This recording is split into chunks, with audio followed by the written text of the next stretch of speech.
That's hilarious. There you go. You have something to look for. Good news, Nintendo. You're going to get another Switch 2. Elle, are you excited about Switch 2? Are you going to buy it?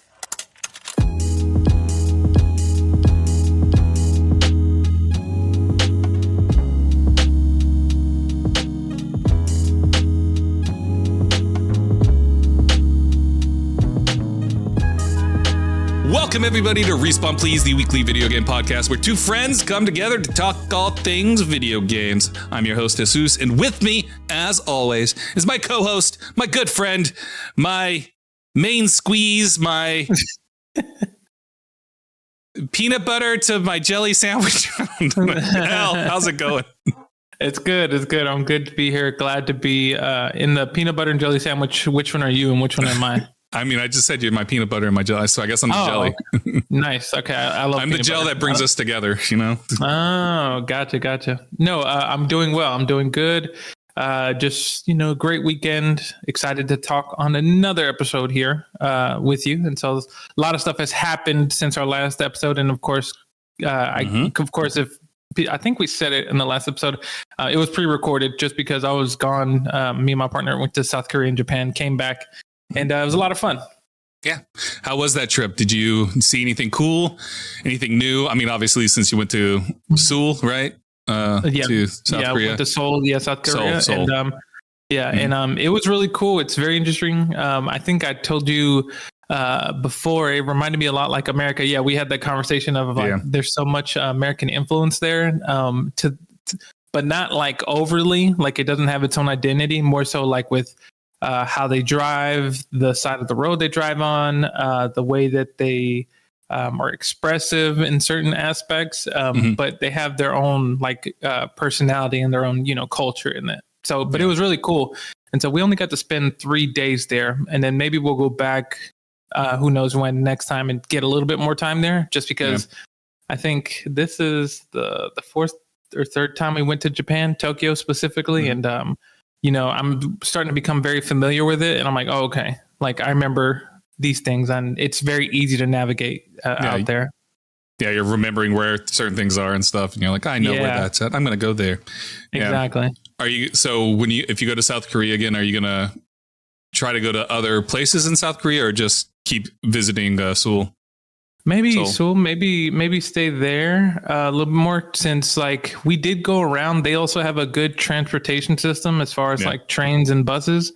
But it's I feel like we were there because of all the travel. We were tired a lot, and so we got to move around, but not as much as we wanted to. Yeah. Just because of moving around so much and hopping on plane to plane just to get there. Wore on us a little bit. But so maybe next time we'll go back to Seoul, and then after that, maybe we'll be able to venture out a little bit more. Would you want to just visit South Korea and not go to Japan? Just have an exclusive trip just for dedicated a week to just South Korea?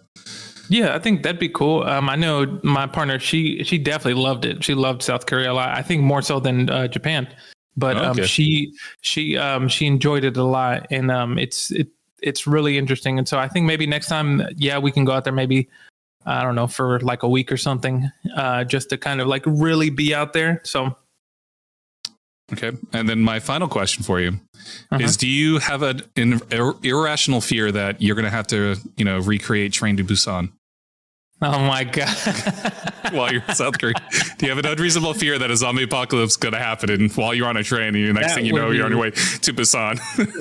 That would be wild. What's funny is I did see certain trains or something, the information or whatever for Busan, and immediately the first thing that popped up was Train to Busan, and I was just like, oh no, the zombies. And so but that would be scary. I did think about that. It's funny enough that you say that, because there were moments where I thought about going on us on this trip, and I was like, what if for some reason zombies just started to happen and we're here in South Korea or Japan or whatever? I'm like, what are we gonna do? And we're on these islands, and I'm just like, this is gonna be crazy. I guess we're gonna have to just get on a train or something.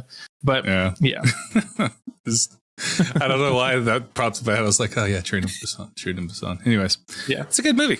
It's probably one of the better zombie movies out there too. Really good movie. Yeah. Was the sequel good? Because there's a 2 and a 3, right? Oh, is there? I didn't even know. I only knew the one. I know. I've only know of the first one. But I know there's a sequel. I don't know if it's good or not is the thing. Anyways, enough about that. We have a lot to talk about because, like you said, there was a lot of stuff that happened, and you know, I mean, let's just pull the Band-Aid off. Microsoft shuts down a bunch of studios. You know, like that's not good. Suicide Squad: Kill the Justice League was a huge failure. They lost a lot of money, which, you know, I think that's what everybody was saying before, you know, Suicide Squad Kill the Justice League came out, that it was not going to be well received. But hey, Warner Bros., they didn't care. And then on the highlight of the week, on the good side of things, Nintendo confirms it will announce a Twitch successor soon. So there you go. Soon is a relative term, but Switch 2 may come out. So we're going to talk about that and all of that stuff. So, El, where do you want to start? Do you want to start with the bad, or the good? Oof, bad, good. What a sandwich we have here. Let's start with, you know what? Let's just rip the Band-Aid off. Let's go to the first point that you have here of the studios shutting down. All right. So Microsoft early this week shut down a bunch of their studios. They shut down Arcane Austin, which made Redfall. They shut down Tango Gameworks, who developed Hi-Fi Rush and The Evil Within. They also closed down Mighty Alpha Dog Games, which is the maker of the mobile game Mighty Doom. And then Roundhouse Studios will be absorbed by the Elder Scrolls Online developer, ZeniMax Studios. I'm getting all this from an article on IGN titled Microsoft closes Redfall developer Arcane Austin, Hi-Fi Rush developer Tango Gameworks, and more in devastating cuts at Bethesda. So let's just start there. All of these places are getting closed or absorbed. Some of them made beloved games that everybody loves in Hi-Fi Rush. And even some, I guess, there's a fan base for The Evil Within. I'm not a big fan with The Evil Within, but I didn't even know there was a game called Mighty Doom, so I'm not, you know, whatever. but yeah, so El, when all of this was breaking, I texted you and I was like, man, have you seen this shit? Because I know you were in Japan at the time, right, when this was all happening. And I was just like, you know, I don't expect El to respond to this, but I am curious if he was paying attention to this when he was overseas. Like, what was the context of you reading it? Like, was it me or did you already start seeing that? I had started seeing some of it through social media, and then also on Instagram, just from others reporting it when it was coming out. And then you kind of were like, as I was reading some of it, that's when your text came in for me. And so that's when I started to see the news of it, and it sucks. It sucks a lot because it's like, man, if we're in the thick of it right now, like it's just the thick of it of just people getting laid off and like studios being shut down, even though like a game like Hi-Fi Rush, which was great, won an award, a couple awards, I think. And they did such a great job with it. You know, I can, even though I don't know, you played it more than me, but I was like Redfall, even though as bad as Redfall first initially dropped, and, you know, supposedly, I think you were the one that told me that they had some sort of like update to hopefully fix the game that was going to come out. They were in development for, they were developing a big, like sort of patch expansion stuff that was going to come out in October of this year. So that's obviously not going to happen now. So it just sucks, man. Because I've seen that news.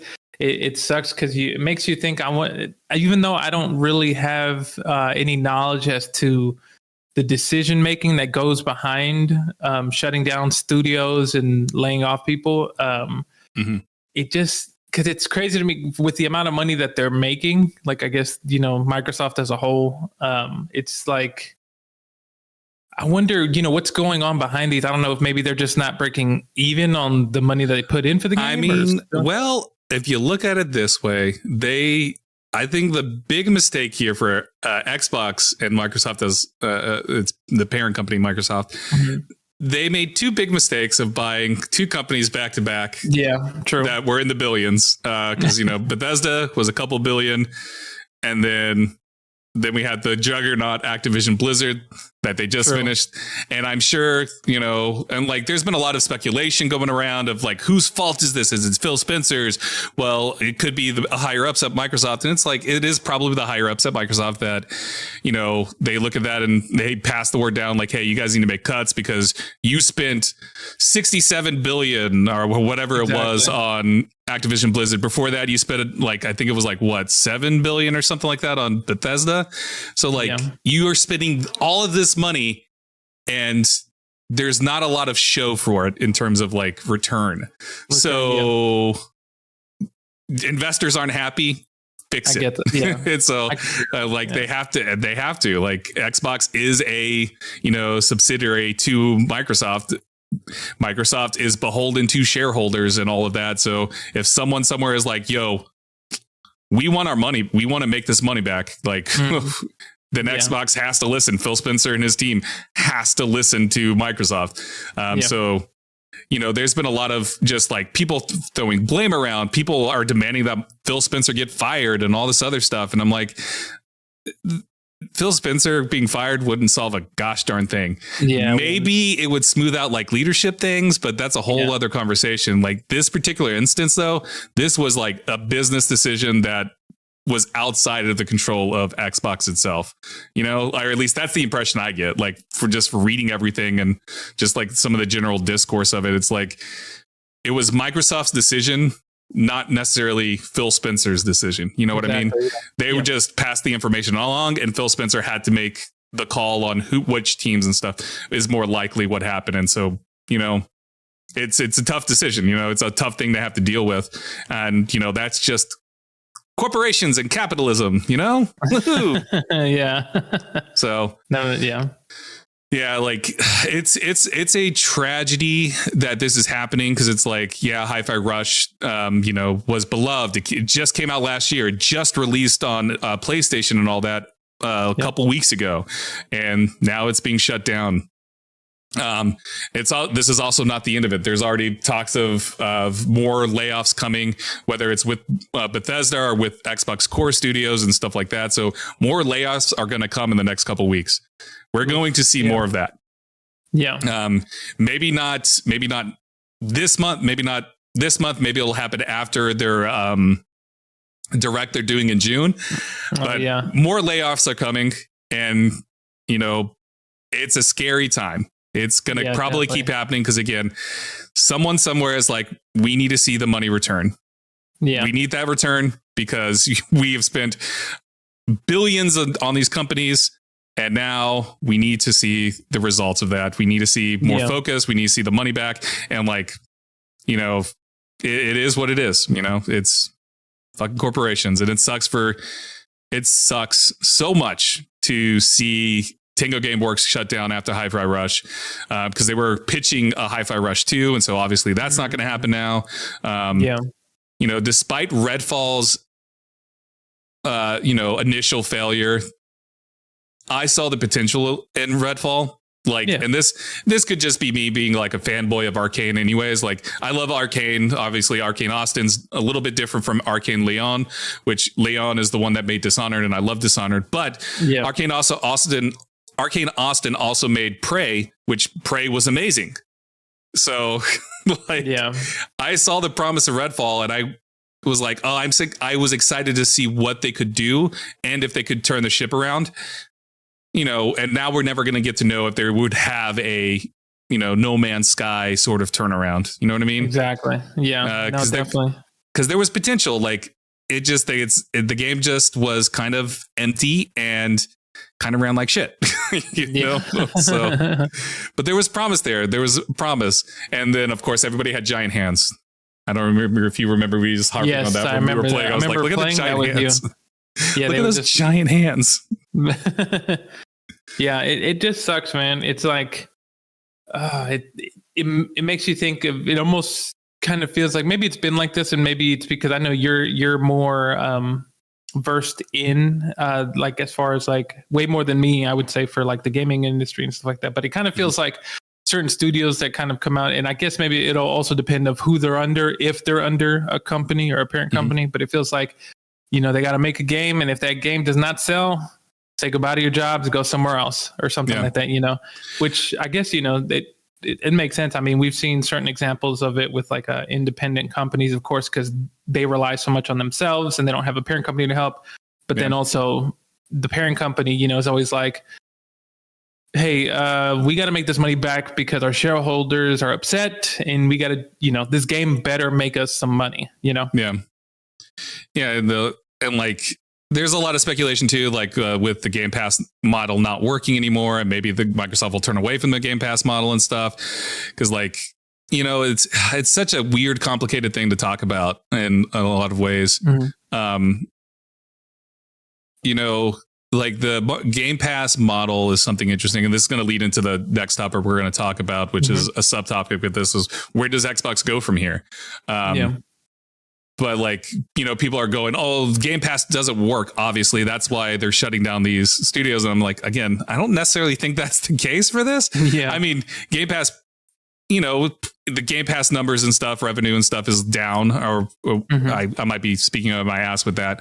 I don't have the stats in front of me. I was looking at them earlier, but like the numbers are down. They're not like getting subscribers or anything. So like, they have to find ways to get subscriber counts up. And so, Microsoft, may be looking at that too and going, hey, Game Pass is not working. Start charging your games more or whatever. Like, I'm lost for words for what Microsoft could do at this point. Yeah. What Xbox could do at this point to really recoup those huge numbers that they spent with letting people keep their jobs. And like, Microsoft itself is $1 trillion company. They could theoretically actually pay all their people and not shut any studios down, but that's not how business works. Exactly. Yeah. Even though there are trillions, and they would be fine if they paid all their employees and kept the studios open. But, again, investors, they just want more money. The shareholders, they're just like, why give money to people when we can keep all the money for ourselves? Woohoo. Yeah. Very, very, very true. It's, it's crazy because, I'm kind of lost as to what they do now, because a part of me wants to question whether or not is Xbox Game Pass just not working, or is it just the economy currently? Because the industry is getting hit, with job layoffs, but so is everyone else. Is it just that it's not really a good time economically? Yeah, I think a lot of it is like, during the pandemic, there was a huge increase in like people playing video games, people buying video games, and that's when we saw a lot of we saw the Embracer Group buying up studios during that time, trying to make money. That's when the Bethesda deal ended, and that's when the Activision deal started. Well, the Activision deal started like at the tail end of the pandemic stuff, but it's not completely the pandemic's fault, but during that time, we just saw like a lot of companies adjusted their revenue outlooks because they were like, oh, people are playing video games. They're buying a bunch of stuff, but they didn't they ignored the fact that there's a pandemic and people are just staying at home. Yeah. Now that, for the most part, people are going outside again and spending less money on video games. It's like people are having to adjust. Like even Square Enix, they invested in a lot of money in the Final Fantasy VII remakes and stuff, the Rebirth. Even though Final Fantasy VII remake was loved and did really well, Rebirth, the sequel, isn't doing as well. It hasn't hit the margins that they were like, oh, we were expecting it to be bigger than what it's doing. So like, how do you explain that? Embracer Group is spinning off their studios. They're selling their stuff to make money back from all of the purchases that they made, which wild. Sony has laid off people. Take-Two and Rockstar and all that have laid off people because they just have to because of the industry and the way things are going right now. And it's like, it's a combination of just like, I think it's a combination of not realizing that the profit margins that they had during the pandemic were going to be sustainable. For some reason, they thought, because this is happening now, we'll be able to keep doing that later. Obviously, that wasn't the case. And like, for some reason, someone didn't predict that, people are going to go back outside and, people aren't going to spend as much money. And also the economy is kind of in the shit, no matter what country you're in. Prices are going up and people are, struggling to meet ends meet. The average person, I would argue, has to make that decision of, I got to pay my bills. I got to buy food, all that crap. They don't necessarily have that extra money to spend on a video game or something, or maybe they want to prioritize rather, keep like their gym membership up or something instead of playing a video game. Who knows? But I think it's a combination of things. I don't necessarily think it's just the fault of like a corporation itself, though they do set the prices and all that.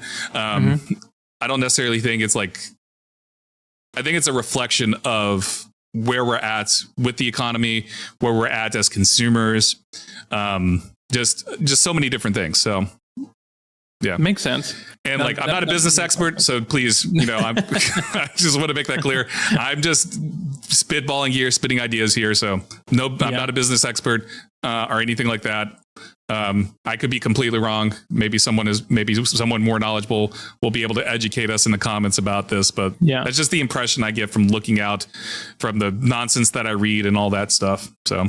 Yeah, that does make a lot of sense when you think about it like that, where, they did just make probably the two biggest purchases in the gaming industry ever with getting Activision Blizzard as well as Bethesda and just acquiring them. And so they're very much in the hole, even though they are worth trillions and stuff like that. But as far as, I guess, their profit margins, they're probably like, okay, we need to sell some stuff, lay some people off, to somewhat be okay or try to break even, which I think maybe their hope is in the long run that once, because it's been a year or two since the acquisition for Activision Blizzard. How long do you remember? It finished in October, so October, it was finalized. It was finalized back in October. So maybe we're just seeing the initial inklings of them trying to kind of make something somewhat back to help kind of appease the shareholders. And then what their hope is, which I think a lot of people's hope is that once hopefully they can kind of like help Activision Blizzard with, whether it be Overwatch, Diablo, World of Warcraft, whatever, or just letting them do their thing and continue to be profitable, then it's like, okay, eventually maybe they'll be like, okay, we don't have to lay off anybody. We don't have to get rid of these studios. Now we have wiggle room to be able to maneuver around and allowing people to kind of continue to create games like Hi-Fi Rush or, create a sequel and stuff like that. But right now, to kind of keep everyone appeased because we were allowed to go out for Activision Blizzard and Bethesda and acquire them, Yeah, which I'm going to bring in another article from IGN. Phil Spencer in the battle for Xbox Soul, because you brought something up that I want to talk about. So this is an article by Ryan McCaffrey. He's a really good Xbox knowledge person over at IGN. He's been like the lead Xbox person for a long time. Like I remember reading his articles going all the way back to like 2008 or something like that. I might be wrong here, but like he's been around. I've seen his stuff. Maybe 2008 was like Xbox Magazine, because I know he used to work for Xbox Magazine. But anyways,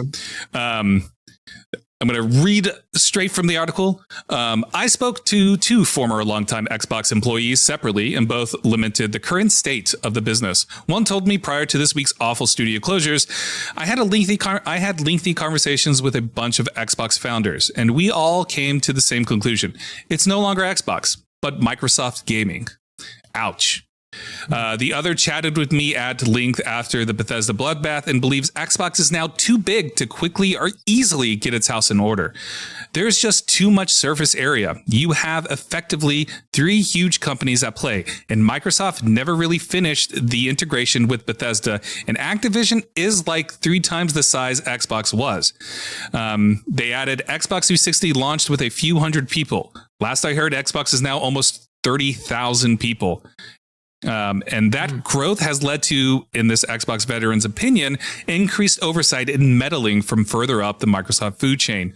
Quote, the reason this seems so inconsistent with previous Xbox leadership team statements is that these decisions probably aren't being made by Phil. This is all getting dictated by Microsoft CEO Satya. I can't say his name. Satya Nadella and Microsoft's CFO Amy Hood, and it all stems from the Activision acquisition.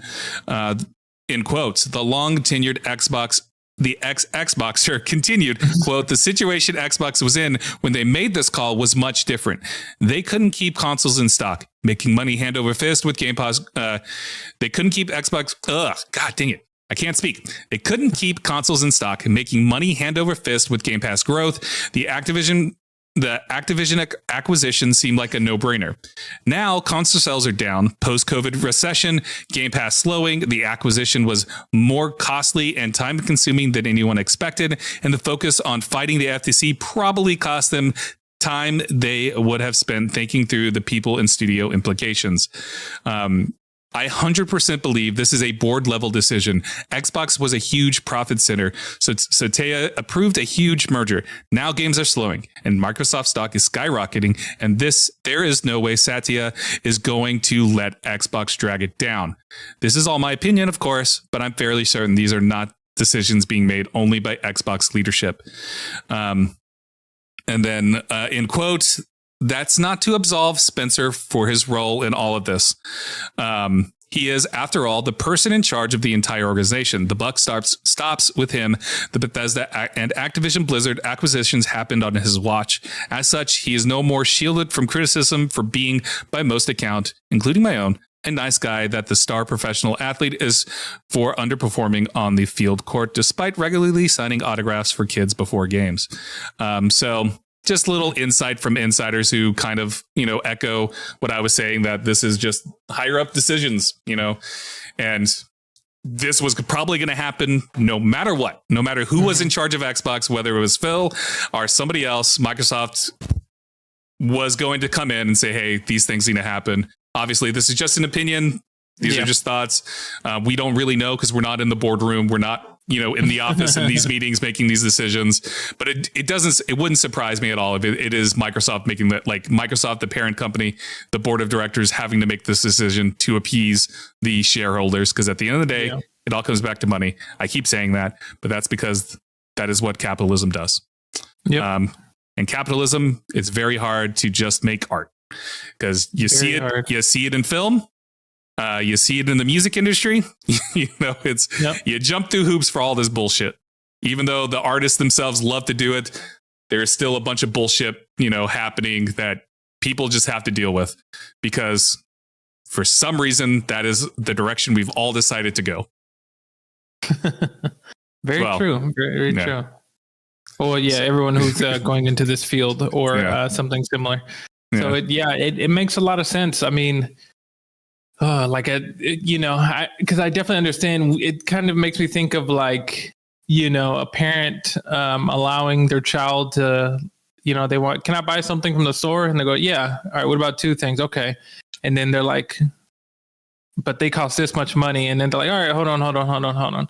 You want to buy something that is without, everyone has a budget to move within. And so they're like, you're spending a lot of money here. This is nothing to like, just, throw around, because how much was altogether for the 2 acquisitions? What it was like? Oh, it was over 70 billion for everything, maybe close to like 80 billion, probably. 70 billion. See, that's a lot of money. That's a lot of fucking money, and they did it back to back.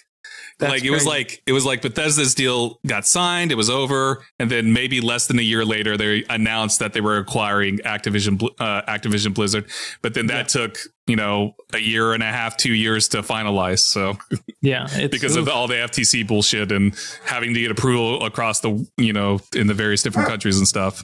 And so it's I mean, I'm pretty sure, I don't know if they felt that they wouldn't have Microsoft be like, we're going to keep an eye on you because this is a lot of money for us to kind of like give to you all to invest in it. And so it makes sense. It makes sense what he's saying as far as like, Phil isn't the one making these decisions, because if it was up to Phil, to be honest, it'd probably maybe be a lot more freedom, and a lot of studios probably wouldn't be getting laid off or stuff. Yeah. But it comes down to business and making money, because like you said, this is how capitalism works. You gotta, it's all a process to just continue to make money and make it as much as possible, regardless of whether it affects someone's job or they lose a job or stuff. At the end of the day, it's a business and you have to profit. Yep. And this isn't to say like a lot of this isn't Phil Spencer's fault. Some of it, like Phil Spencer is like the article I just read from, the buck stops with him. Like, he is the one that pushed for the mergers. He is the head of Xbox, so he is the face. He has gone out and talked in interviews and talked about how he loves his studios and how he loved Hi-Fi Rush and stuff. And it's like, well, you know, Hi-Fi Rush is gone, so your words don't really mean much. And so like, it's just, you know, we should criticize Phil Spencer, but I don't think the solution would have been to fire Phil Spencer or anybody on the Xbox team. I do feel like maybe, like, again, this is just speculation, and I'm not trying to defend Phil Spencer here, but like, I feel like this could have probably been a lot worse if Phil Spencer wasn't the head of Xbox, you know? Yeah. Like, if it could have been, if it was somebody else, maybe they wouldn't have cared, and maybe it would be a lot worse than what it is. You know, it's all speculation, of course. Like, you know, it's, anything could happen, and you know, we'll find out more in a couple weeks if more studios are going to get closed down or what's going to happen and stuff. And like, looking to the future now, man, it feels like Xbox always takes one step forward and then like 4 steps back, you know, 5 steps back, where with Xbox, like, I just feel like Xbox hasn't been, I'm not going to say not relevant, because I feel like Xbox is relevant to a lot of people, but like, it hasn't had its like big splash since Xbox 360. And so like, looking to the future, like, do you think Xbox could ever have that, like, man, you got to play that, you got to get the system, you got to play these games and all this other stuff again? Do you think there could ever be a time again for Xbox where people are just like, oh man, this game is awesome, this game is awesome, this game is awesome, where it's just like an Xbox, not exclusive to the consoles, because obviously Xbox is never going to have an exclusive game again to just the console. It's always going to be on PC. But like, do you think Xbox will ever have those amazing hit games again, where people are just constantly talking about the Xbox ecosystem? Yeah, no, I think those times are over. I think that it's. You don't think we're going to have another Hi-Fi Rush where people were just loved it? Something like that. I wouldn't put it past it. Maybe I'll occasionally, but I think that they're going to be far and few between. Like, it's not going to be like consistent enough to the point to where people are going to want to buy an Xbox. I think that with what we've seen before with them and the direction that they're moving with, they're trying to push Game Pass so hard, you know. And I think they were trying to, whether they chose to do it or not, but push away with. Getting away from exclusives and more so try to sell the Game Pass and be like, hey, you can play Xbox Game Pass and all your games on a PC, on an Xbox, on the Game Pass app, just whatever, and just try to sell that. Because I feel like, I mean, they've said it before that they know they're losing the console war to PlayStation. Like, they know that they're not beating them whatsoever. I kind of feel like maybe they're trying to see if the direction with trying to push Game Pass as much as possible can take them to like somewhere else where they can just be just as successful as PlayStation, or if not more, you know. And I think right now they're kind of slipping a little bit. They haven't found their footing at all, especially with all these layoffs and studio shutdowns. Until I think they're in the middle of like a very pressure-filled moment, and they're trying to find their footing and find that ground to be like, okay, this is what we're doing, and then kind of like settle down a little bit, you know? Yeah. That's the feeling I have too. Like, I think there's going to be the possibility of a game like breaking through, going, oh yeah, everyone's going to talk about this. Like, we have one that potentially coming up with Hellblade 2, where people are going to talk about it. Yeah. By all accounts, just from like the visuals look amazing. The sound design is probably going to be amazing, because the first one, the visual and the sound design was amazing. So it'll be interesting to see how people respond to that. we have Avowed coming out later this year. We have the Indiana Jones game coming out this year. I think there is potential. Yeah. And I think that's always the case with Xbox, where it's like, there's the potential that these games are going to be amazing. There's the potential that Xbox is going to be great. There's the potential that Redfall is going to be good. And like, I'm like looking at last year, looking at the blunder that was Redfall last year, and then the not so great response to Starfield. And, we both enjoyed Starfield, so we may not be the best people to talk about this, but like, not a lot. The Starfield didn't quite have the success. Well, I wouldn't say success, because it was successful. A lot of people played it. A lot of people still enjoy Starfield, but there was a lot of anti-Starfield conversation happening. You know what I mean? Yeah. After Starfield came out, and I don't think Xbox can have another one of those situations. I don't think they can have another Redfall, and I don't think they can have another situation where their big tentpole game like a Starfield can come out and people are just dogging it. And Starfield had the unfortunate thing happen where it came after Baldur's Gate 3, which showed that RPGs can be so much more than what Starfield was. But like, I don't think their games can afford, from the zeitgeist conversation consumer point of view, I don't think they can really have another Redfall at all. Like, when Hellblade 2 comes out, it has to be good. When Avowed comes out, it has to be good. Like, it can't be like a flop. Or it can't be like critically a flop. It has to, be critically and commercially successful. Or, what's going to happen to these teams? What's going to happen to Ninja Theory if Hellblade 2 comes out and it's a complete flop? People are already scared. People are already going, man, just imagine if Hellblade 2 comes out, it's going to flop. I would be scared if I was Ninja Theory. Like, that would be a terrifying thing to have that pressure on you, especially when these games are coming out this, in a couple of weeks. Like, you have to think like at Ninja Theory, they see like their peers of other Microsoft studios getting closed. They're going to look at that and go, oh man. Yeah. Are we next? We're next on the shopping block. Ninja, like, because we even see like, even though Hi-Fi Rush was critical and commercial success, that didn't stop Tango Gameworks from getting shut down. So, I think that I was going to say, sorry to cut you off. It makes me wonder of like, do you think it's maybe, are they spending too much money on games? Like, are the budgets for the games way too high for them to really have a ability to recoup that money and make profit? Is it maybe something else? Do you think? I mean, I think it's a combination of that. I think, budgets in video games are skyrocketing. Mm-hmm. We like, oh man, how much was it for this is Sony, but how much was it for Spider-Man? Spider-Man had like a insane freaking budget. 300 million? It had an insane budget, and like they barely crossed over, right? Or something like that. I can't remember the article off the top of my head. I don't have it in front of me. And looks like it's around 315 million, something like that. Yeah. And so like budgets for video games are skyrocketing. Like they're just increasing. And so, it's like it is budgets for video games. I think they are becoming astronomically high.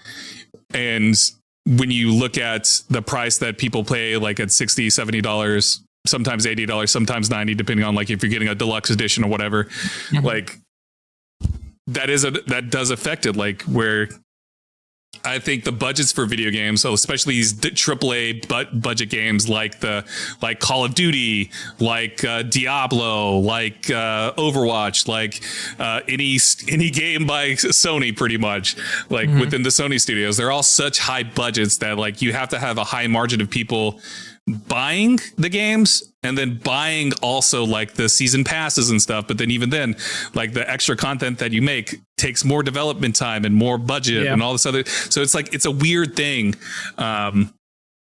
which is why you see like a lot of indie games kind of like, have like early access things and all of this other stuff. And it's just a fascinating thing, like with where budgets are at in the consumer and like how much, like when we buy a full price game, how much of that is, how many copies does a game need to sell to cross over that path? And like, you know, with like Fortnite and GTA 5 and stuff, they're making a crap ton of money, but that's also, you know, GTA 5 came out in what, 2013, right? 2014, somewhere around there. Yeah, I think so. Yeah.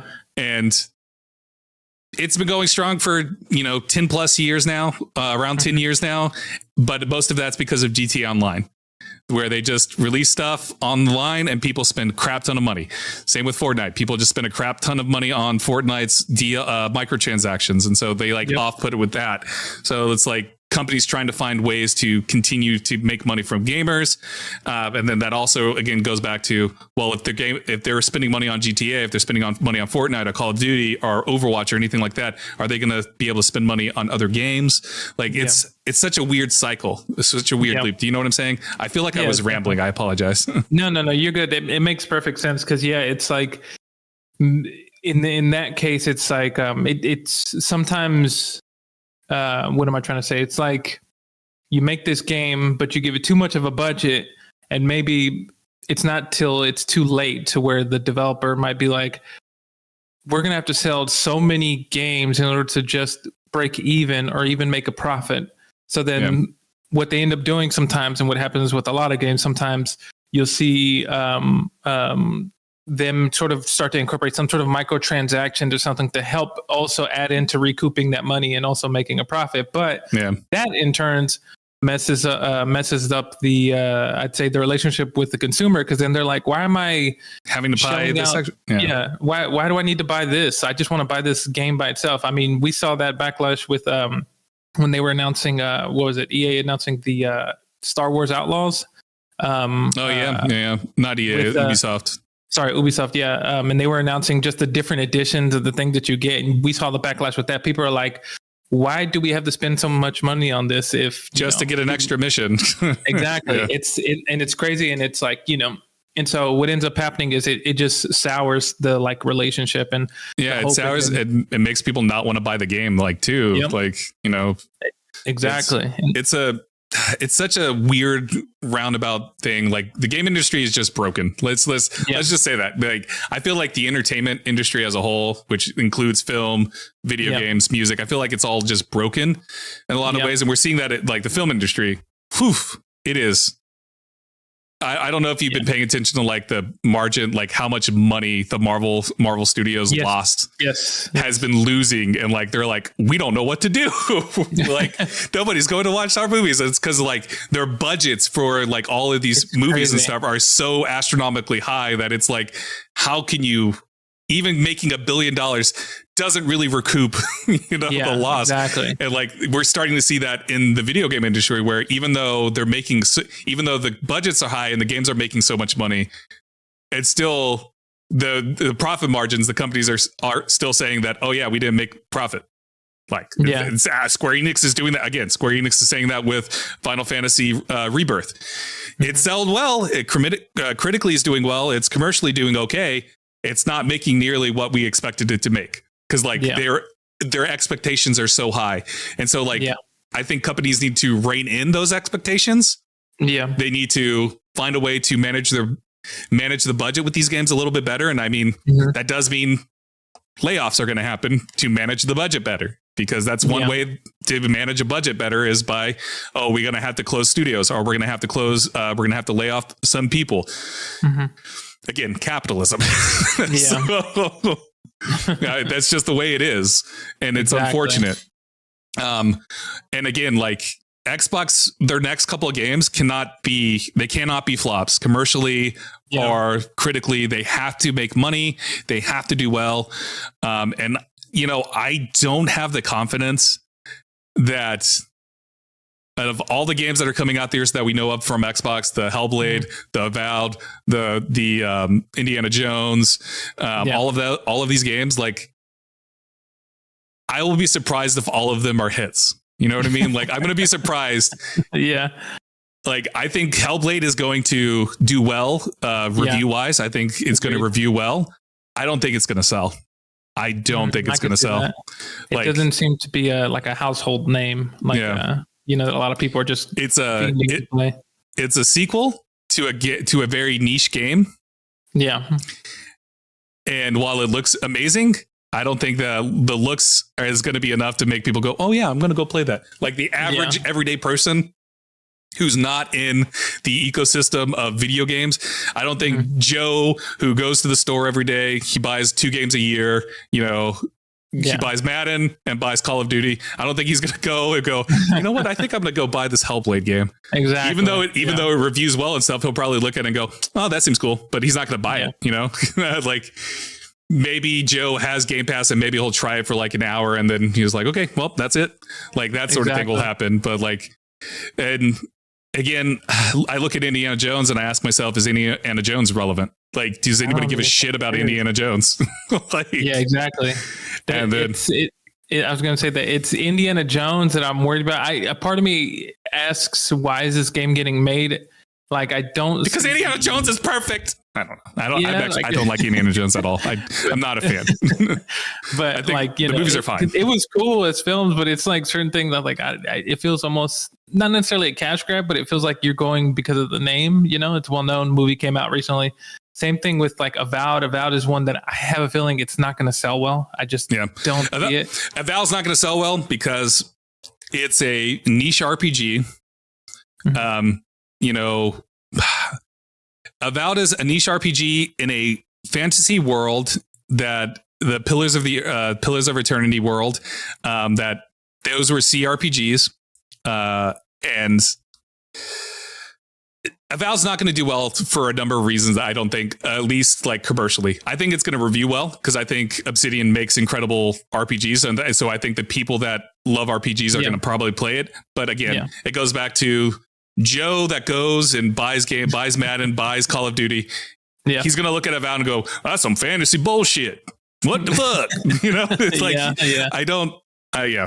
That's my thought with this. So I get that. No, it makes a lot of sense. It's kind of rocky currently at Xbox. The floor is shifting constantly. And so it's like, oof, you don't know when it's going to open up and you're just going to get swallowed up by the earth.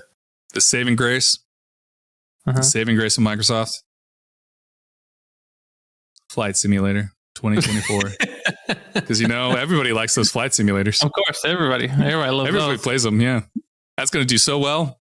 Yeah, it's going to be amazing. But anyways, that is how I feel about Xbox. I think, and don't get me wrong. I'm excited about Avowed, but that's because I like Obsidian. I love Obsidian games. I'm looking forward to Hellblade 2 because I like the first Hellblade. And, I'm going to play Indiana Jones. I'm optimistic about Indiana Jones because of Machine Games, because I like the Wolfenstein games.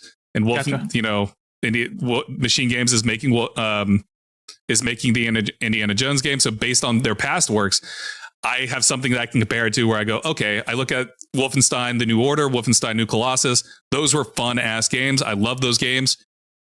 So hopefully Indiana Jones will also be fun and be a good time like those games were. But but that's my personal hope. I don't actually think they're going to sell well. I think a lot of people are going to probably play them through Game Pass more than anything, especially like Hellblade.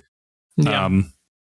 Maybe I hope I'm wrong though. I'm hoping all of those games do really well. I'm hoping Xbox will take note of that and go, you know what, these reviewed well, so we'll keep these studios and stuff. Exactly. But I have a feeling again, if I was Ninja Theory, I'd be worried with Hellblade coming out and the rumors of more layoffs coming and all of that.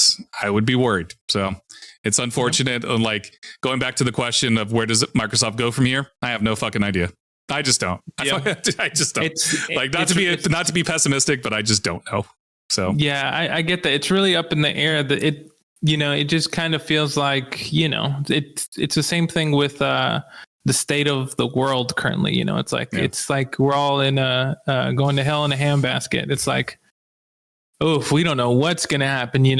Hopefully though soon, just like you said, because nobody wants a game to fail. I don't think that anybody wants any studio to fail. Nobody wants all these layoffs to happen. So my hope is that these games come out and they do really well and they sell quite good to where, people can keep their jobs and people can just keep working and stuff. And that eventually we get to a point to where we get back to, what was it, last year or the year before? Remember where we talked about, it was like, this is the best year in gaming. Like it was just like banger after banger after banger. I don't know if that was last year or the year before. That was last year because it was like Dead Space, and then that's right.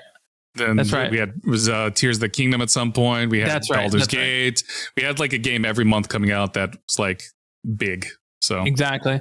And so my hope is that eventually we'll get to some point along this journey where it's like it smooths out and we're like, okay, everybody's fine. We're good. We're back level. All right, cool. Let's keep going. It's going to be a while. It's going to be a while for that. I could see not that. Not just with Microsoft, but it like all studios. Because again, people want to just like lament, Xbox is doing this. It's like, well, Sony a couple months ago laid off a bunch of people and closed down some studios too. And like, whatever. Like, I'm not trying to defend Microsoft or either studio or anything, but it's just like, it's the reality of the world, the reality of the gaming industry where people are getting laid off, studios are closing down, and a lot of it has to do with the fact that it's just money. People are expecting so much return on games, and things are just not meeting those expectations, and they have to adjust. And so the way they adjust, because of capitalism, they do layoffs. That's where they start, because that's the easiest to do, Exactly. Yeah. And it's, we're going to see more layoffs soon because Warner Bros. Says the failure of Suicide Squad, Kill the Justice League contributed to a $200 million hit in revenue. This is an article over in IGN by Wesley Yinpool. Suicide Squad, Kill the Justice League has disappointed Warner Bros. Discovery, owner of developer Rocksteady, to the tune of a $200 million hit to revenue.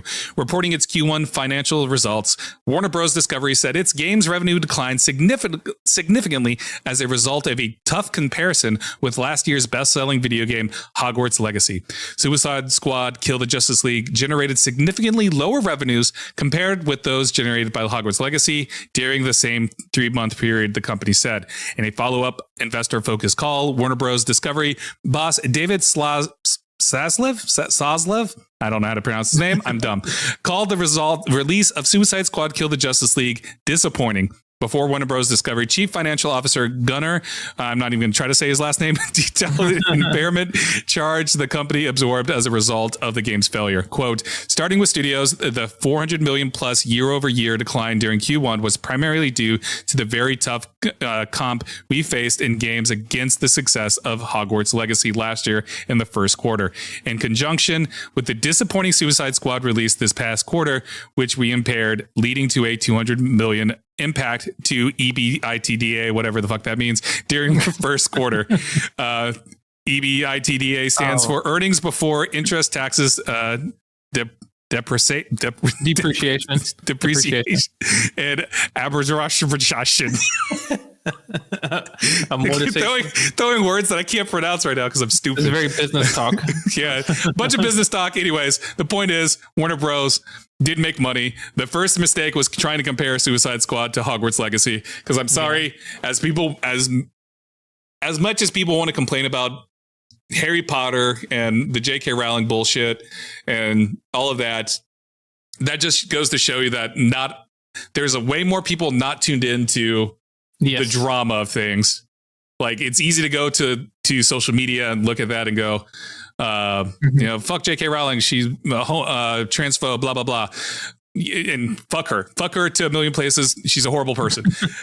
But either because people don't care, or people just want to be in the Hogwarts universe, Harry Potter universe, the magical word of Harry Potter, whatever the fuck it's called.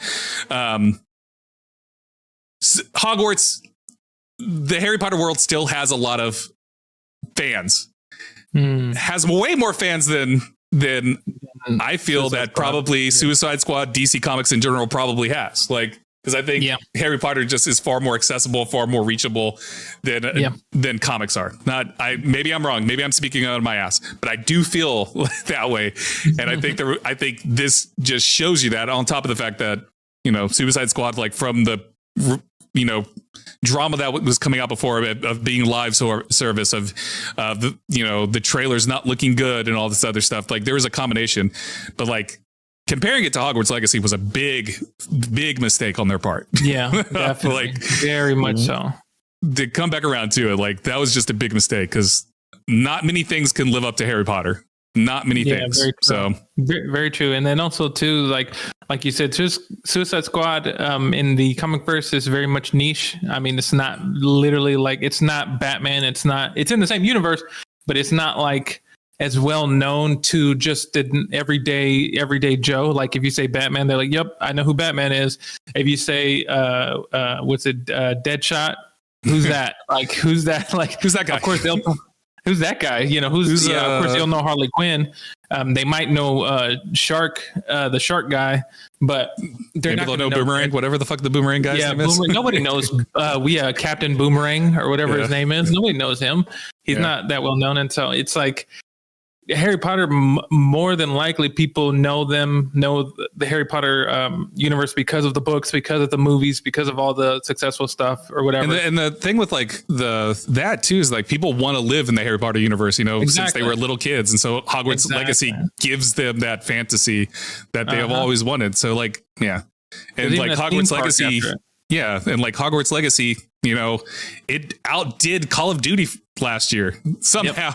Like, you know, Call of Duty traditionally the number one game every year, but Hogwarts Legacy just again because Harry Potter has that strength, that IP brand, that knowledge, not just like that goes outside of just the gaming sphere. Because I'm sure a lot of people are like, oh, a Hogwarts Legacy game, I want to play that. But they don't necessarily play video games. You know what I mean? Exactly. Or they don't play video games regularly. But Hogwarts Legacy was that one game they will buy for the next year, 2 years. You know what I mean? So yeah, exactly. Yeah. So Warner Bros. Trying to compare the two together is just like such a weird thing to do. Like, exactly. I don't know how somebody somewhere could look at that and go, yeah, those two are going to be the same thing. They're going to do the same amount. They're going to be great. Suicide Squad's going to be fantastic.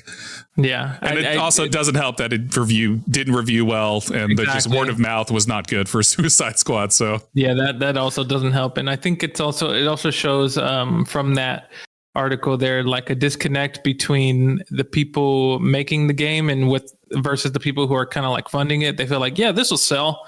You know, they're like, yeah, I think I know this is what the kids are playing, when it's like there's like that disconnect there where they're like, yeah, you know, they think they know, but they really don't. Yeah, they look at like, again, the people that are making these decisions don't necessarily play video games. Yeah, they only look at the numbers. They look at the numbers and they see that, oh, live service games are making money because of Destiny, because of Fortnite. Those are making money. We could do that too.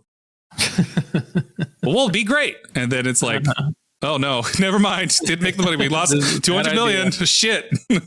So it's so weird. Again, it goes back to the stuff. It's so complicated. There are people making decisions that don't necessarily actually connect or understand what the average gamer wants or plays. And clearly somehow, somewhere, someone at Warner Bros. Discovery or even like looked at this and was like, yeah, it's logical to compare Harry Potter to Suicide Squad.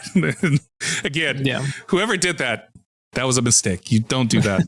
Because again, Harry Potter is one of the biggest IPs in the world. Like it's up there with Star Wars and Pokemon and all of that. Like exactly. Suicide Squad doesn't come close. Does not, unfortunately. It's like, unfortunately. But there's a bit of good news, depending on how you want to take this. Nintendo confirms it will announce Switch successor consoles within this fiscal year. So this is another IGN article by Wesley Yinpool. Nintendo has said it will finally announce its Switch successor within this fiscal year. So at some point before March 31st, 2025. And not before June. So we have from now until March 31st. Well, I guess after June. After June until March 31st. So at some point, the Switch 2 is going to be announced. My dog is happy about it. He's like, hell yeah, I can't wait. Alistair, that's so stop. Funny. This sounds like it's an announcement before the announcement. Yeah. I mean, that's what it is. It's like, because they're doing, they're going to have Nintendo's having a, Nintendo showcase in June. So they were like, it's just going to be games focused on that are coming out this year. And we won't have any news for the Switch, the next Switch console, but that will come before the end of the year or whatever. So that's hilarious. There you go. You have something to look for. Good news, Nintendo. You're going to get another Switch 2. Are you excited about a Switch 2? Are you going to buy it? Yeah, I mean, look, right now, currently, I mean, I don't know. You probably no, you can't see it because I'm blocking it, but I have my Switch back there that I play occasionally.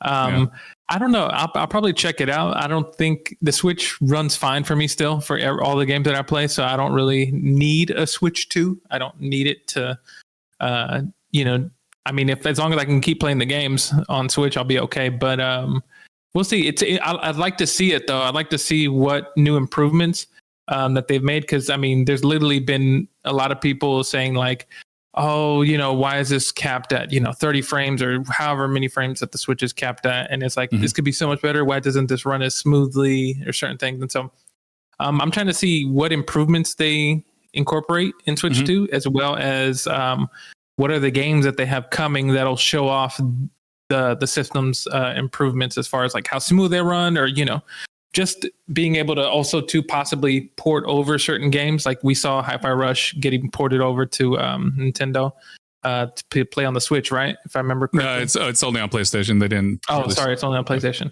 And so, or maybe I was thinking that that's what I'm thinking of. I think it was Phil saying that that's a possibility that maybe eventually Hi-Fi Rush will be ported over to the Switch. It's only on PS5 and Xbox and PC. Gotcha. Okay. Well, but no, I'm interested to see what new things that they're going to update and just incorporate in. Because my hope is that they make it more clean and more smooth running, and it's like it can compete with other handhelds like that are coming into the market, like other like your Steam Decks and stuff like that. Which I mean, I know Nintendo. You go to Nintendo for the games like Pokemon, Mario, and if you're into that type of stuff. But what I want for Nintendo is for them to kind of like give me a reason to go get this system. Like, even though I'm not the biggest Pokemon or Mario fan, there are other games that I do enjoy being able to take on the go with the Switch. But I want the Switch to be cool, Yeah. I mean, I'm a simple man. I've said this many times before. I'm a simple man. I only use my Switch for Pokemon, so I will always just use it for Pokemon. So there you go. I'll get a Switch too, just for Pokemon. That's all I need. As long as you can like update wise, I honestly don't care what the Switch 2 is going to be, because again, I'm going to have to get it because it's Pokemon. Like, it's the only way I'll be able to play Pokemon games. I mean, I guess I could get emulators or whatever, but that's illegal. Don't do that. Actually, but like, this might be blasphemous. I don't give a shit about Switch 2. I'm gonna buy it because I want Pokemon, and that's it for me. Like, I get that. Makes sense. Yes, I buy a console for a single fucking game. So what? So what? Sue me. It's your money. Do what you want with it. Maybe I will probably buy other games for the Switch too, like whatever Zelda game there is and stuff. And then I'll never play it, because that's what I did with Tears of the Kingdom. And I'm sure they're gonna have like a Mario Kart thing. I'll play Mario Kart. They're gonna have Mario Kart 8++ Deluxe 2072 or something. I don't know. It's gonna be like, what? It's gonna be some weird number. It's gonna be Mario Kart Double Dash X 8X DSX. So it's gonna be like, what? It's gonna be it's gonna be anyways. But yeah, like I have no really expectations for the Switch, just because like I'm not the biggest Switch player outside of Pokemon. I don't really play anything else on Switch. So any like bells and whistles, I'm like, as long as I can play Pokemon, I don't care. So I gotcha. Makes sense. Yeah. There's nothing big for me. Like I don't even do like handheld mode on my Switch. Like it's always docked for me. Like gotcha. It's always docked. I never really take it on the go or anything like that. I did when I was in Japan, but like I would only take it. I would take my Switch with me when I would go do laundry at the laundromat. That's it. Okay. And even then I would bring it with me, and then I would just set it down and not actually touch it. And I would just stay on my phone the entire time. So sometimes I would play Pokemon. Sometimes I would just have my Switch there for no reason. Interesting. One time I had I was playing on my Switch, and this old lady looked over and looked at me, and then she said something to me, and I just stared at her because I didn't understand what she said. And then she just smiled and laughed. So I don't know. She could have insulted me. I don't know. It was like, that Switch sucks. You suck. Maybe she was insulting my Pokemon. Maybe she looked at it and she was like, "Oh, horrible starters." Yeah. That's so anyways. I'll wind us down. Everybody, thanks so much for tuning in to the Respawn Please podcast, which if you're watching this, make sure to subscribe to our YouTube at Respawn Please podcast. Just type that in the search. We'll pop up. For the audio version, you can get it everywhere you get podcasts. Just look up Respawn Please podcast and we'll pop up. Also, make sure to hit the bell icon on our YouTube to be notified of when we do our lives, as well as when we upload new videos. And also be sure to follow us on social media on Instagram and TikTok at Respawn Please Podcast, as well as be on the lookout for new episodes coming soon of Review Please Video Game Edition, as well as Review Please Anime Edition, coming out sooner than you expect. And thank you for tuning in. Bye. Bye.